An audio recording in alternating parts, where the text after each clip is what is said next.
The sky hasn't been black in years. It's a washed-out grey during the day and a sickly orange at night, a reminder that the stars are gone or going. Maybe it's smoke. Maybe it's dust. Maybe it's something worse that none of us have, the tools to explain anymore. All I know is, when you look up, you don't see the old constellations. You don't see anything that used to give people comfort, direction, or stories. Just a ceiling of ash that never seems to break. The ground is no kinder. Where there was once water, there is now only a crust of salt and mud that splits like broken glass under your boots. Rivers have become memories, and lakes are just bowls of dust.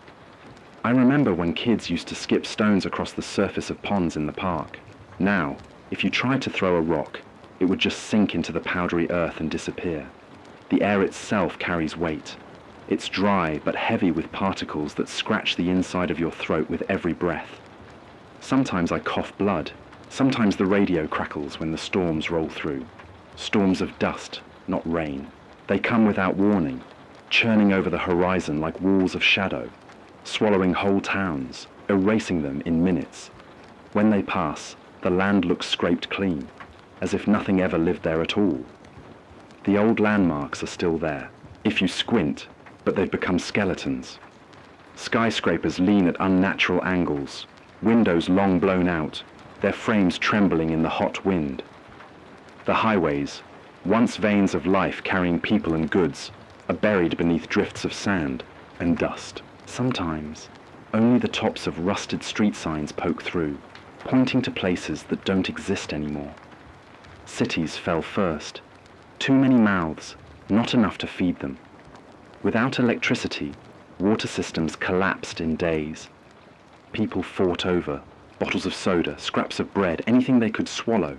Fires spread through neighborhoods unchecked, lit by desperation or by accident. It didn't matter. Entire blocks burned down, and no fire department came.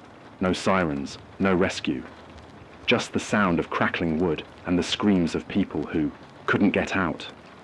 What's left of civilization doesn't deserve the name. Governments fractured under the weight of scarcity. At first, there were emergency broadcasts, curfews, soldiers on the streets, but soldiers are just people too. When their rations ran out, they stopped following orders. When their families were starving, they went home. Now, there are only fragments. Rogue factions roam the ruins, half-starved militias armed with whatever. They can scavenge. Old rifles, makeshift blades, Molotovs that burn almost as long as the fires that already consume the land. They take what they want and leave nothing behind but bodies and ash. Some wear uniforms like a joke, remnants of authority they no longer serve, as if pretending they're still in charge gives them permission to kill without remorse. And then there are the scavengers, people like me, except without radios or hope. They dig through the husks of convenience stores, hospitals, old houses, looking for crumbs, rusted cans, maybe a bottle of water someone missed in the first sweep. Most of them don't talk. They don't even look you in the eye anymore. Hunger strips away words until all that's left is the gnawing instinct to take, to survive.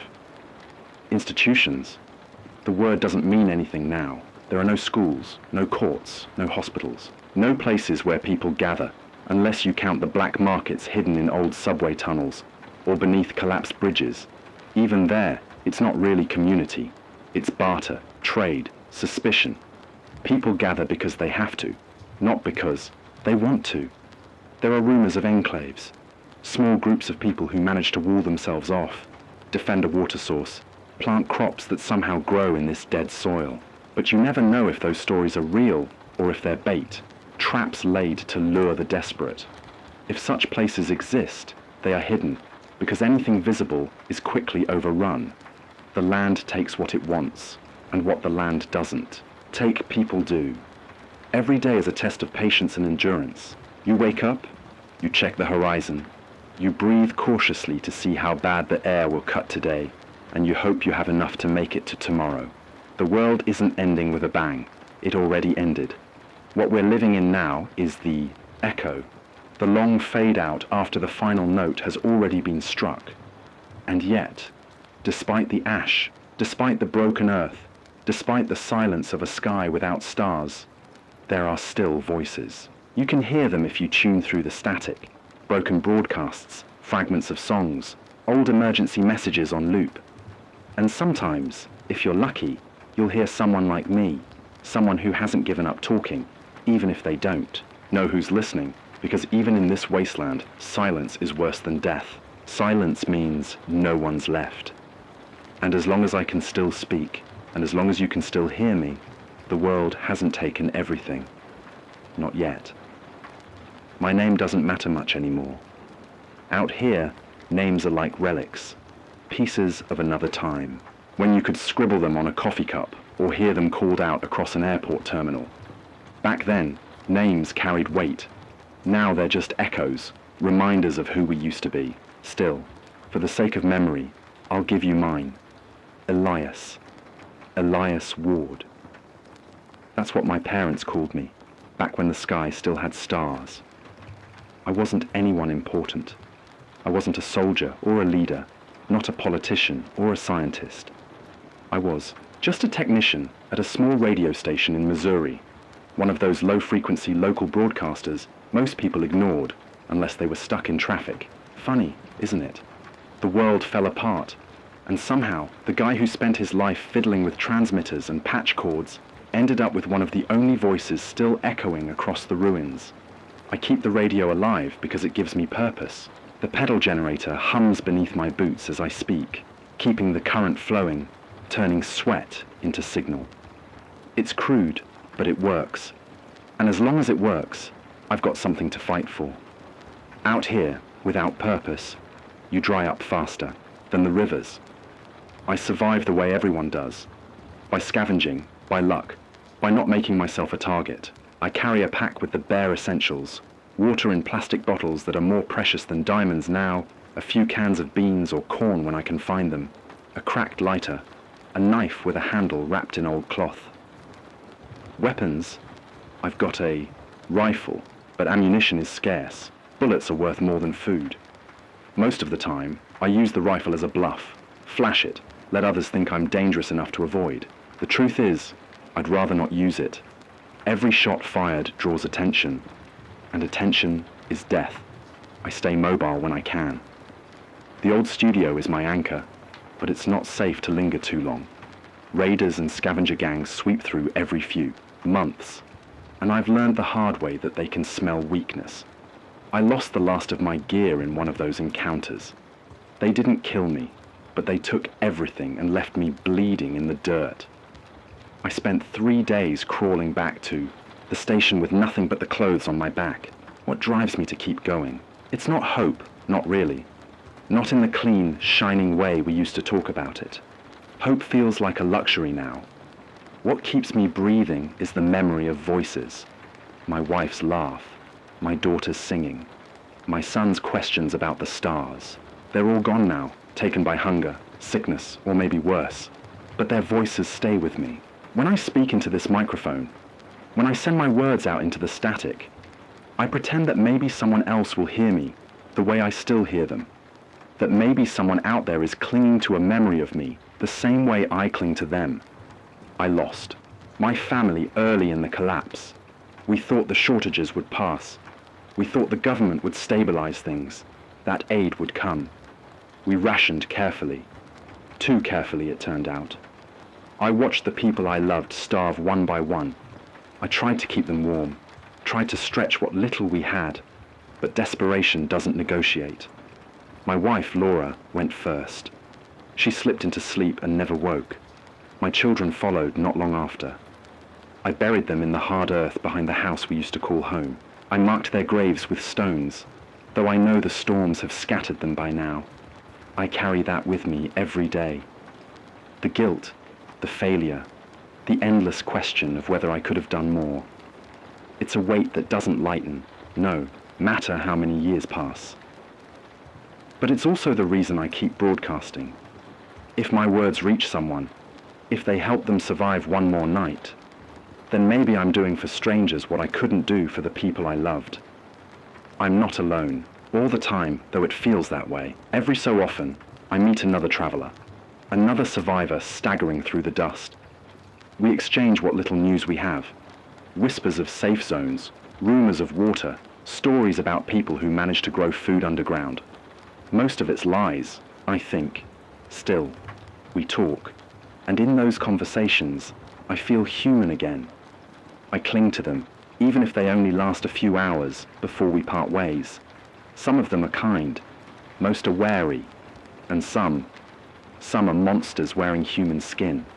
Desperation strips away morality, and I've seen what people are willing to do to stay alive. I've been robbed, beaten, left for dead. I've seen camps where people were used like cattle, herded and traded. I've heard rumors of worse, of people who turn to feeding on their own kind. I try not to think about those stories. The truth is, I'm tired. Tired in my bones. Tired in my soul. Every day feels heavier than the last. But the act of speaking into this microphone gives me something to stand against. It reminds me that I'm not entirely gone. That Elias Ward still exists, even if only as a voice rattling through static on the last functioning receivers. I don't know who listens. Maybe no one. Maybe the signals die in the dust storms. Maybe they never reach another ear. But sometimes, just sometimes, I get proof. A faint reply through the crackle of static. A voice saying they heard me. Once, a child's voice whispered, "We're still here." And I broke down crying right there at the transmitter, because it meant the world wasn't empty. Not yet. So that's me. Not a hero, not a savior, just a man with a radio, clinging to the fragile belief that words can matter in a place where everything else has been stripped away. I speak because silence is death, and because I can't let the world take everything from me. If you're listening, then you know my story now. You know who I am. And if you're out there, breathing in the dust and staring at the same empty sky, then you're part of this story too. You and I, we're proof that the world didn't erase everyone. Not yet. As long as I can keep talking, and as long as someone can keep listening, then the stars aren't all gone. Not completely. The world didn't end all at once. It unraveled in stages, each one more violent than the last, until there was nothing left to cling to but dust. If you've been listening to me for a while, you already know what I'm talking about. But for those tuning in for the first time, let me paint the picture. The primary crisis, the one that suffocates us more than anything else, is the drought. Not the kind you used to hear about on the evening news, with farmers praying for rain, and towns cutting back on lawn watering. No, this is a drought that has swallowed entire continents, a planetary thirst that no storm seems able to quench. The Missouri River, the river that once carried steamboats and commerce, the artery that helped shape the center of America, is gone. Not low, not shallow, gone. The bed is cracked like shattered pottery, and when the sun beats down, it turns white with salt crust. Fish bones litter the channels where water once surged. Whole towns along its banks have been abandoned, their docks now standing in the middle of barren wastelands. And it's not just the Missouri. All the great rivers went silent. The Mississippi, the Colorado, the Rio Grande. Across the ocean, the Nile, the Yangtze, the Danube, all of them reduced to trickles or nothing at all. Scientists, before the broadcasts went dark, said it was a combination of shifting jet streams, collapsed rainfall cycles, and the collapse of polar ice affecting global weather patterns. They spoke in words that no one had the strength to listen to anymore. Mega drought, hydrological collapse, atmospheric desiccation. I didn't need the science. I could see it happening outside my window. The rain stopped. Clouds passed overhead without dropping a single ounce of relief. Springs dried. Wells turned sour. Crops shriveled in the fields until even weeds couldn't find purchase in the soil. At first, we thought it was temporary. Governments rolled out emergency measures, water rationing, National Guard tankers distributing supplies, but water became the most valuable currency on the planet. And when it ran out, when the trucks stopped coming and the taps went dry, that's when society broke. I've seen men kill over a single bottle. I've seen mothers barter away everything, even their dignity, for a sip of muddy runoff. In the early days, some tried to organize, water councils, neighborhood committees. They didn't last. Desperation corrodes trust faster than rust eats steel. The drought is only part of it.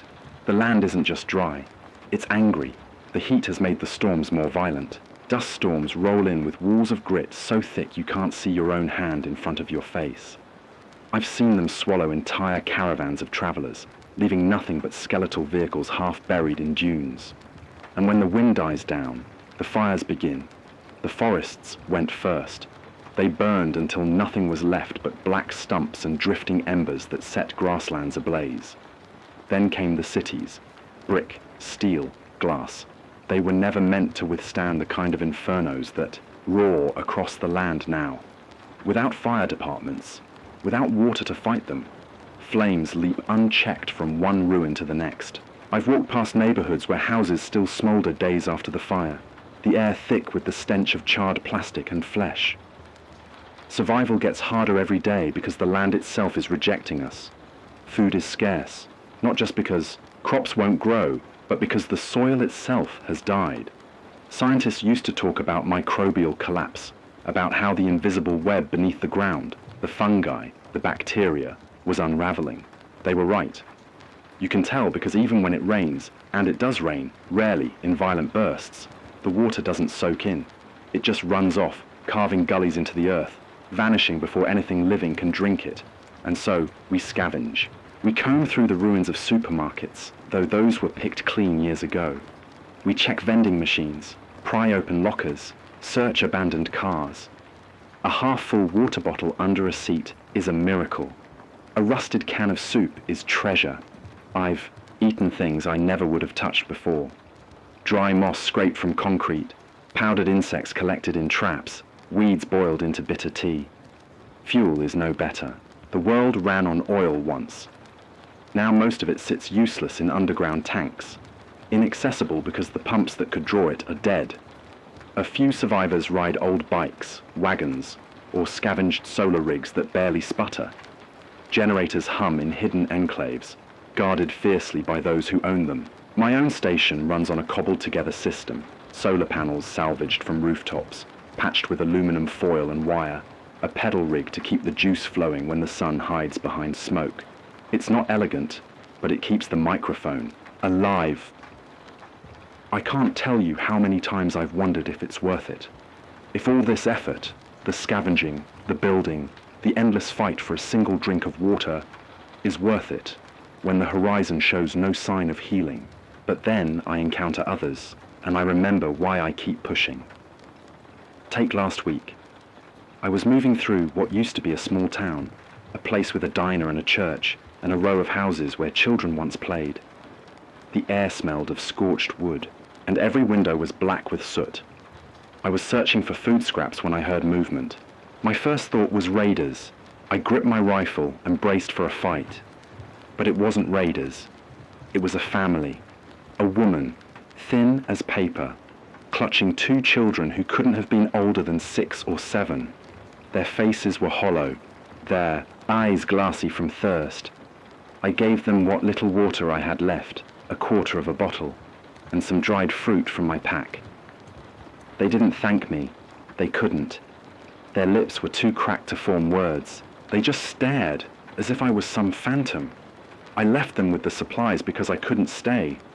If raiders came, I couldn't protect them. I couldn't even protect myself. But I can still hear the way those children's breathing changed as the water touched their throats. It was like hearing life itself flicker back into a dying flame.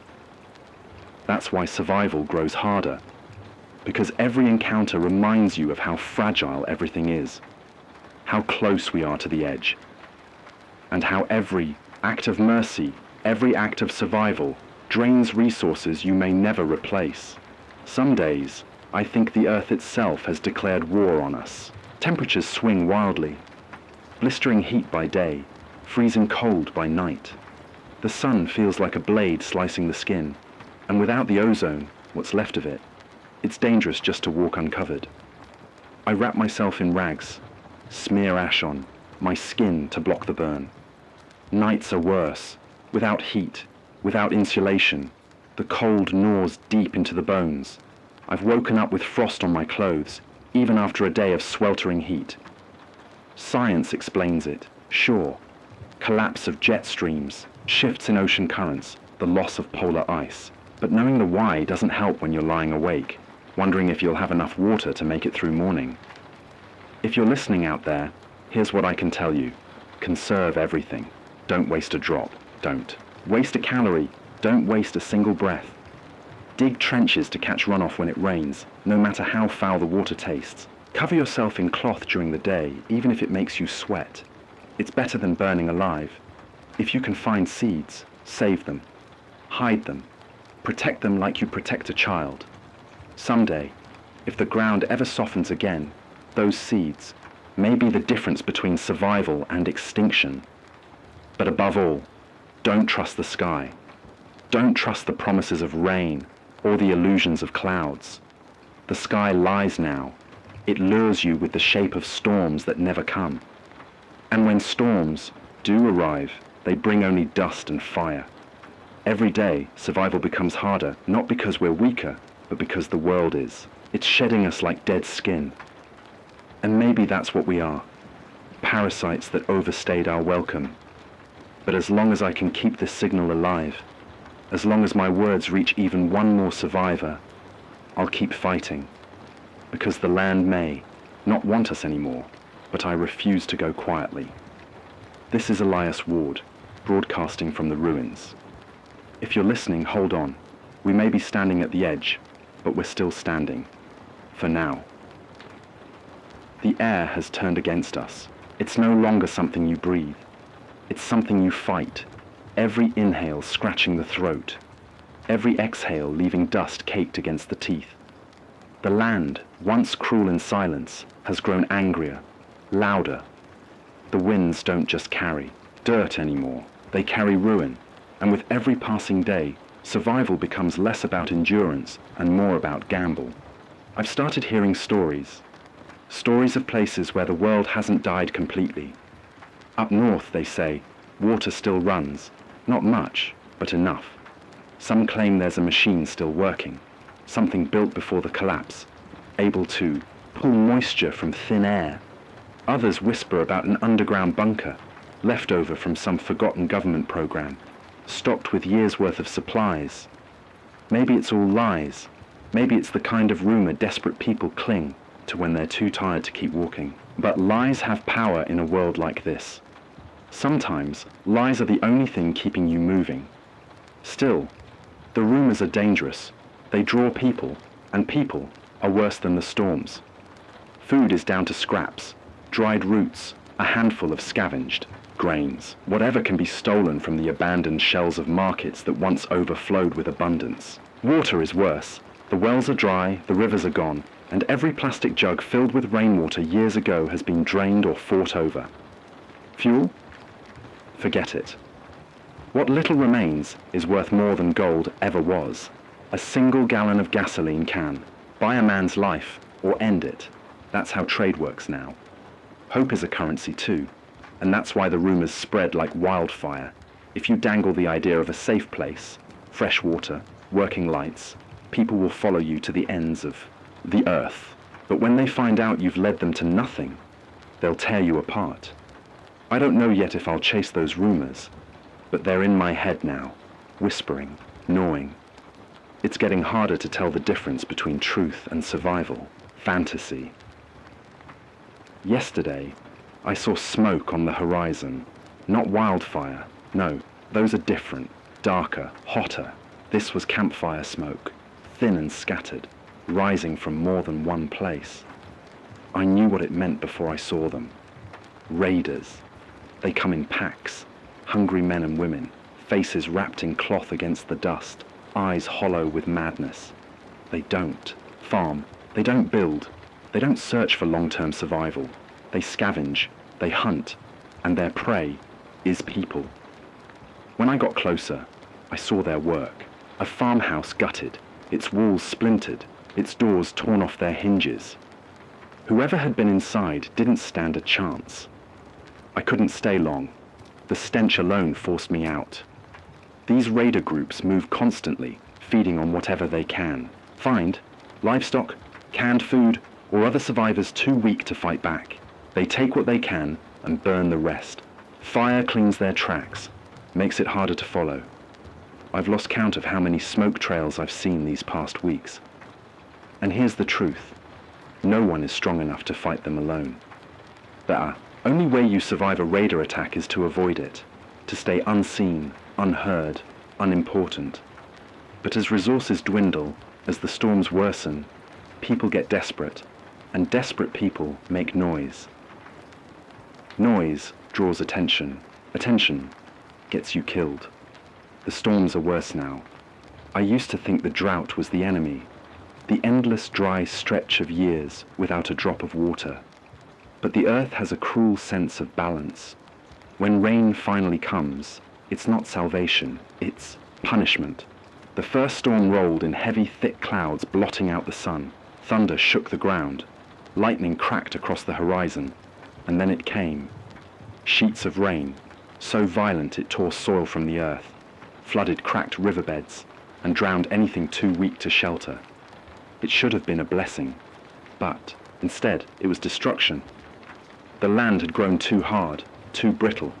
It couldn't drink fast enough, so the water ran, carving new scars through the wasteland, sweeping away camps and bodies alike. Now, every storm is a coin toss. Maybe it brings a few barrels of drinkable water. Maybe it brings a flood that wipes out everything I've built. And you can't predict them anymore. The patterns are broken, the climate shattered. Science once told us what the sky was going to do. Now it just laughs. But still, the rumors spread. I met a man 2 days ago, or maybe 3. Time doesn't keep well in this world. He was half dead, lips cracked, carrying nothing but a rusted tin flask. He told me there's a reservoir to the north, buried deep, untouched, still sealed from before the collapse. He swore he'd seen maps, papers, documents left behind in some abandoned library. I wanted to believe him. God, I did. But then I saw the fever in his eyes, the way his words slurred, how his hands shook even when he wasn't cold. He was sick, starving, already halfway gone. Maybe he believed it, or maybe he just wanted me to waste my strength chasing a mirage. I gave him half a bottle of water anyway, and then I left him behind. Because here's the truth. In this world, you can't carry everyone. Sometimes, the cruelest thing you can do is walk away. Every survivor I meet brings the same question. Can I trust them? The answer, more often than not, is no. Some hide daggers behind smiles. Others will swear loyalty one day, then vanish with your supplies the next. And then there are those who kill first, because trust is a weakness they can't afford. But there are exceptions. I've seen alliances hold. I've seen groups carve out little enclaves of stability, but they don't last. Not with the weather, the raiders, the hunger. Sooner or later something cracks, and the worst part, sometimes it's not betrayal, not cruelty, not even greed that ends them. Sometimes it's just bad luck. A storm in the wrong place. A raider group with better weapons. A disease no one has the strength to fight off. So tell me, how do you live in a world where trust is a luxury, but loneliness is a death sentence? Let me explain what's happening, in case you're still clinging to the science of the old world. The drought burned the soil. Years of heat baked the ground into stone. Without plants, the topsoil blew away in storms, turning whole states into dust bowls. Without rivers, groundwater collapsed. Aquifers drained dry. We stripped the earth bare, and now it's too broken to heal. Then came the storms. Climate chaos doesn't bring balance. It brings extremes. What little moisture the atmosphere can still carry comes down all at once. Too fast, too furious. It floods what can't absorb, drowns what can't run, poisons what can't hide. The earth is alive, yes, but it's no longer a friend. Every night, I hear the same sound in my head. The wind screaming across the plains, the echoes of a world that no longer remembers mercy.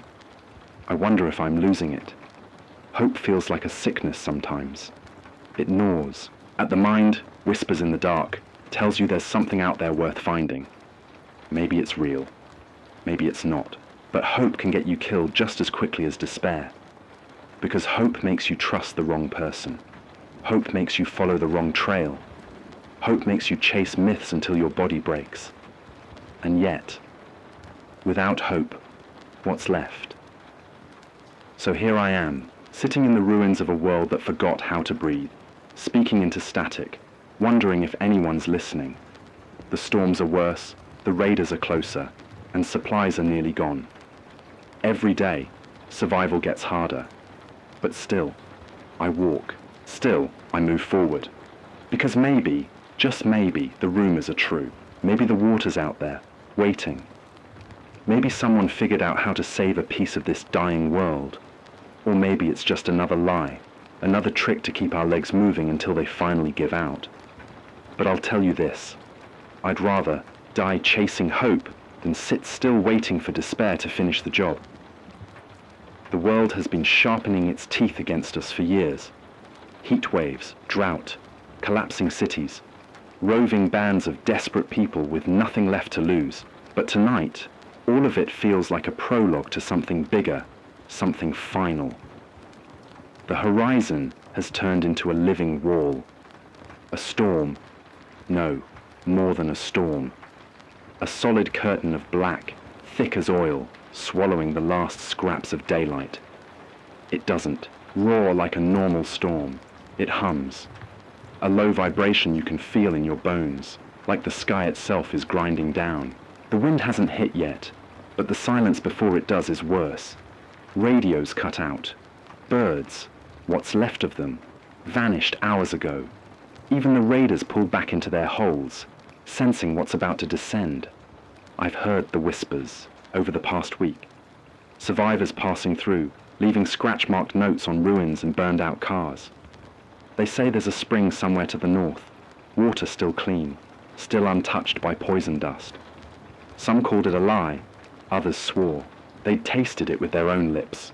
For me, it was enough to keep walking, to keep this transmitter alive, to keep my lungs dragging in dust just long enough to believe maybe, just maybe, something better was waiting. And now I stand here, facing the edge of a storm that could erase all of us, and I don't know if I should push forward into the unknown or dig my own grave here in the dirt. The generator coughs behind me. The last can of fuel is draining, spitting out the final hum of power.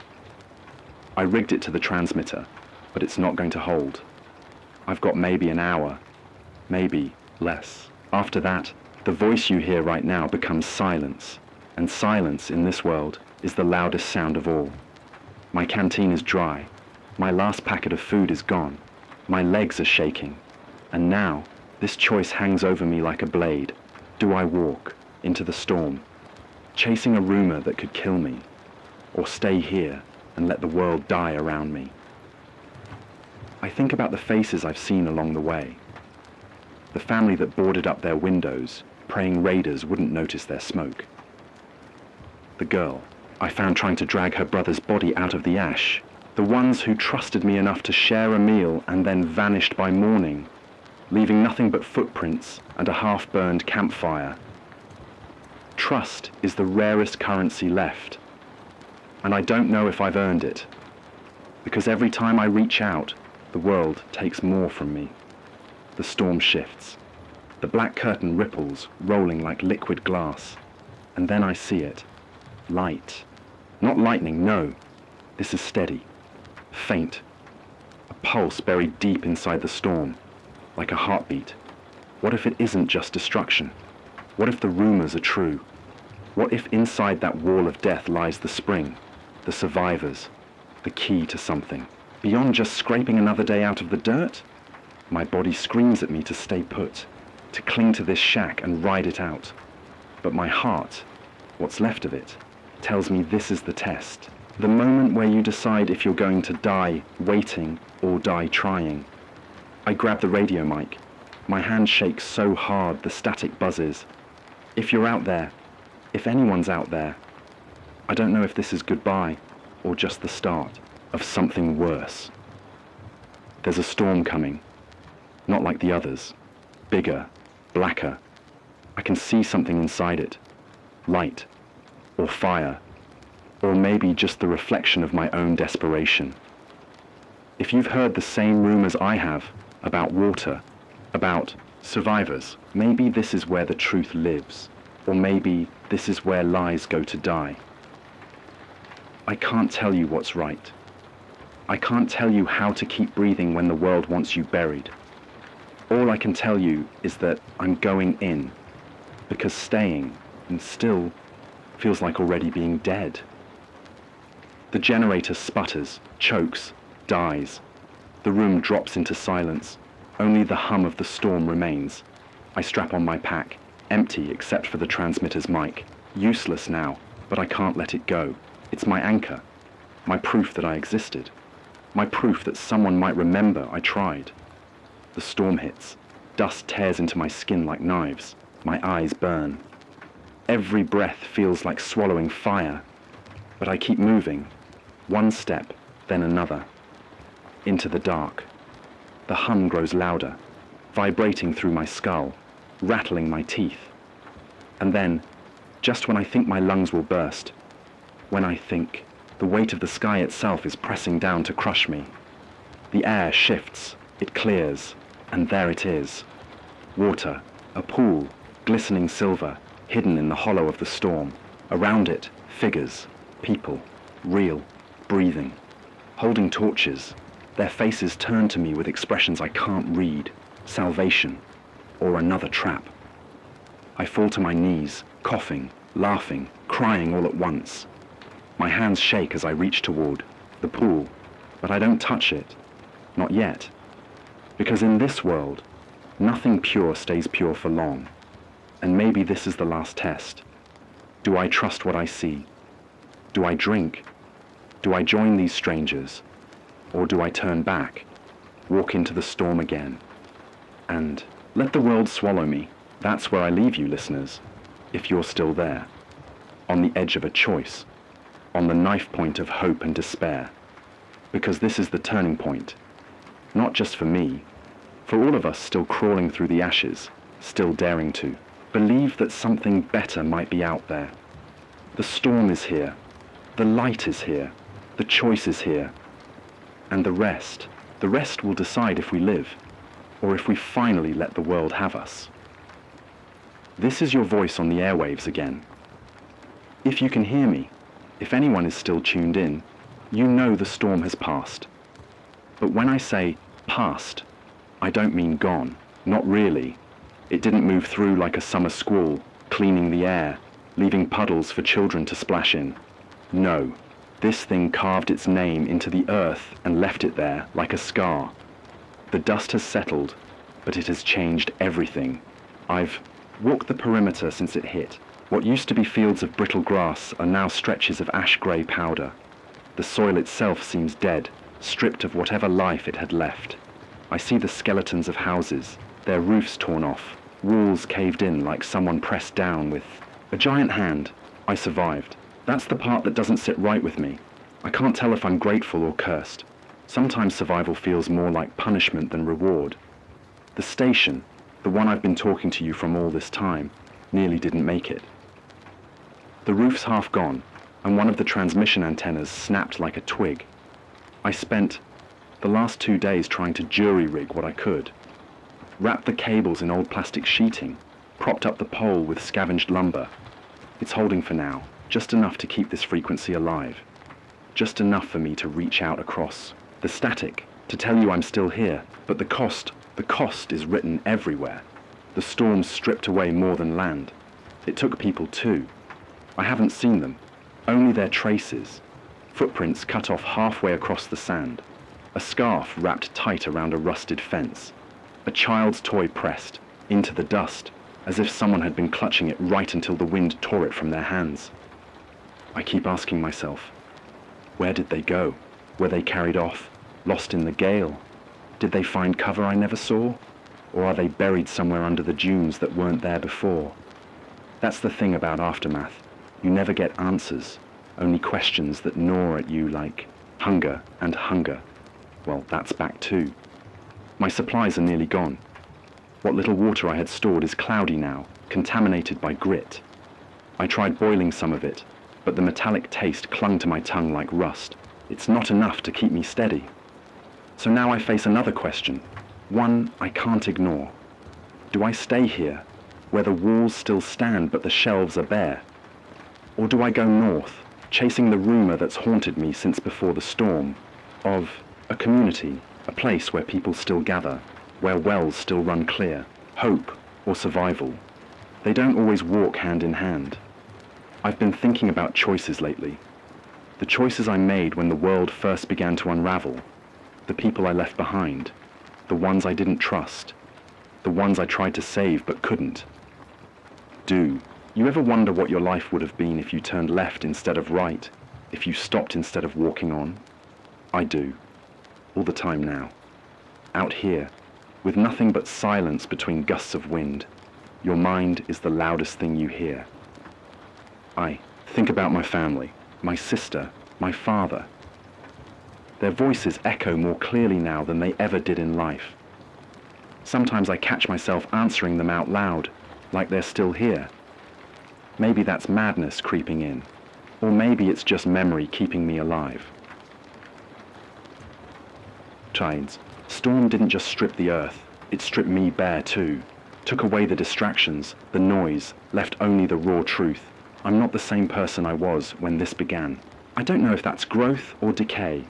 As for the world itself, it's hard to say if it's healing or collapsing further. The air feels different since the storm, colder, sharper. I find myself coughing more often, as if the dust carved something into my lungs. The horizon is hard to read now. The sky carries a strange tint, bruised purple at dawn, the kind of color you'd expect in a painting, not real life. But there are signs, faint ones, that the earth hasn't given up. I saw a patch of green yesterday, real green, not the pale, sickly weeds that cling to cracks in the concrete. It was moss, growing on the shadowed side of a collapsed wall. Tiny, fragile, but alive. It felt like an insult and a miracle all at once. If something so small can cling on here, maybe there's more waiting in hidden corners. Maybe not everything is lost. And then there's the mystery. The storm unearthed something, literally. Half buried in the rubble north of here, I found the edge of a metal structure, not a house, not a car. Something older, industrial, maybe even military. The kind of place built to last. It was locked tight, but the storm's fury tore part of it open. I didn't have the strength to explore it fully, not yet, but I caught a glimpse inside. Shelves, intact. Containers that looked untouched by time. If there's food in there, or water, or even fuel, it could mean everything. Not just for me, but for anyone still alive out here. But that's the choice again, isn't it?